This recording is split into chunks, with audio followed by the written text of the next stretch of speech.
Hi hello എല്ലാവർക്കും സുഖമാണല്ലോ അല്ലേ. ഇവിടെ നല്ല കാറ്റായിരുന്നേ. നമ്മുടെ 2-3 വാഴക്കൊല ഒടിഞ്ഞു പോന്നേ. അപ്പോൾ അതുകൂട്ട് 2-4 കായ എടുത്ത് ഞാൻ മോരിട്ട് വെക്കാമെന്ന് വിചാരിച്ചാണേ. അപ്പം നിങ്ങളെയും കൂടെ കാണിക്കാമെന്ന് ഓർത്തു. കയ്യെ കറ പറ്റാതിരിക്കാൻ വേണ്ടിയിട്ട് ഞാൻ ഈ വെള്ളത്തിലോട്ട് ഇതിങ്ങനെ വെച്ചിട്ട് തൊലിയൊക്കെ കളയുന്ന കേട്ടോ. അല്ലെങ്കിൽ ഈ ഫ്രഷ് വാഴക്കയല്ലേ, അപ്പോൾ കൈ നിറച്ചും കറയാവേ.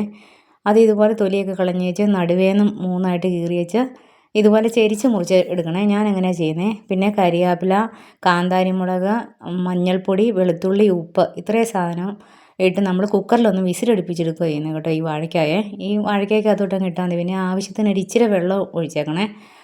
അന്നേരത്തേനും ഞാൻ തൈര് കുറച്ച് വെള്ളമോടെയൊക്കെ ഒഴിച്ച് നല്ലപോലെ ലൂസാക്കി മിക്സിയിലൊന്ന് അടിച്ചെടുത്തിട്ടുണ്ട് കേട്ടോ. നമ്മൾ തൈര് കുറച്ച് വയ്ക്കുന്നതൊക്കെ നമ്മുടെ ചാനലിൽ കിടപ്പുണ്ടേ. പിന്നെ വറ്റൽമുളക്, വെളുത്തുള്ളി, കരിയാപ്പില, ചുമന്നുള്ളി ഇത്രയും സാധനം നമ്മൾ കടുക് പൊട്ടിക്കാൻ എടുക്കുന്നത്. അന്നേരത്തേനും ഒരു വിസിലടിച്ച് നമ്മുടെ വാഴയ്ക്കൊക്കെ നല്ല ഫൈനായിട്ട് വെന്ത് വന്നിട്ടുണ്ട് കേട്ടോ. ഒരുപാട് അങ്ങ് വേവിച്ച് കളയാൻ ചെയ്യേണ്ട. ഒരു വിസിൽ കറക്റ്റ് ഒരു വിസിൽ മതി. അതിൻ്റെ എയർ അങ്ങ് പൊക്കി കളഞ്ഞാൽ മതിയേ. പിന്നെ അതിൻ്റെ അകത്തോട്ട് നമ്മൾ മോര് അടിച്ച് വെച്ചേക്കുന്ന മോര് ഒഴിക്കണം. വേണമെങ്കിൽ ഒരു ഇച്ചിരി വെള്ളമോടെ ഒഴിക്കാം കേട്ടോ. അതിനാന്ന് വെച്ചാൽ ഈ വാഴയ്ക്കകത്ത് നല്ല പൊടിയുണ്ട്, അതിങ്ങനെ കുഴഞ്ഞിരിക്കും. കുറച്ച് കഴിയുമ്പോൾ അത് സെറ്റായിട്ട് കുറുകി വരുമെന്ന് പറയും. അതുകൊണ്ട് ഞാൻ ഇച്ചിരി വെള്ളം വേണമെങ്കിൽ ഒഴിക്കും. പക്ഷേ ഇത് കറക്റ്റായിട്ടാണ് നമുക്ക് കിട്ടിയേക്കുന്നത്. കാന്താരിയൊക്കെ ഇട്ടേക്കുന്നതുകൊണ്ട് നല്ല ആവശ്യത്തിന് എരിവുണ്ട്.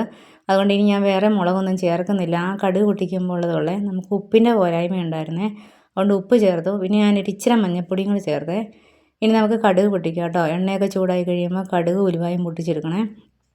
പിന്നെ നമ്മൾ ആ റെഡിയാക്കി വെച്ചേക്കുന്ന വെളുത്തുള്ളിയും ചുവന്നുള്ളിയും കരിയാപ്പിലയും വറ്റൽമുളകും എല്ലാം കൂടെ ഇട്ട് നല്ലപോലെ ഒന്ന് മൂപ്പിച്ചെടുക്കണേ.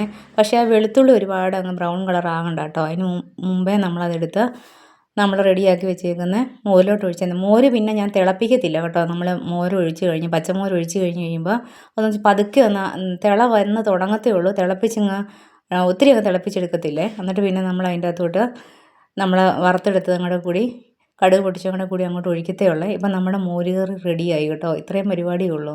എല്ലാവർക്കും അറിയാമായിരിക്കും, എന്നാലും അറിയാൻ മേലാത്തവരൊക്കെ കാണുമല്ലോ, അതുകൊണ്ട് ഞാൻ കാണിച്ചതാണ്. ഇവിടെ അപ്പൂൻ്റെ ഫേവറേറ്റാണ് കേട്ടോ ഇത്. ഏത്തക്ക ഓണത്തിനും വിഷുവിനും എന്നായാലും നമ്മൾ ഉണ്ടാക്കുമല്ലോ. പക്ഷേ ഏത്തക്ക കണ്ട അപ്പോൾ അപ്പൂന് ഇങ്ങനെ വേണം. എപ്പോഴും തൈരും കാണും. അതുകൊണ്ട് സ്ഥിരമായിട്ട് ഇങ്ങനെ ഉണ്ട്. ഞങ്ങൾക്ക് എല്ലാവർക്കും ഇഷ്ടമാണ് കേട്ടോ. പക്ഷേ അവന് ഭയങ്കര ഇഷ്ടമാണ്. അപ്പോൾ എല്ലാവരും ഇതൊക്കെ ഉണ്ടാക്കിയൊക്കെ നോക്കണേ. എല്ലാവരും ഉണ്ടാക്കുന്നതായിരിക്കും. ചിലരൊക്കെ ഓരോരുത്തരും ഓരോ രീതിയിലാണല്ലോ ഉണ്ടാക്കുന്നത്. അപ്പോൾ ഇഷ്ടപ്പെട്ട ലൈക്കും ഷെയറും സബ്സ്ക്രൈബും ഒക്കെ ചെയ്ത് സപ്പോർട്ടൊക്കെ ചെയ്യണം കേട്ടോ. കമൻറ്റൊക്കെ ഇടണേ.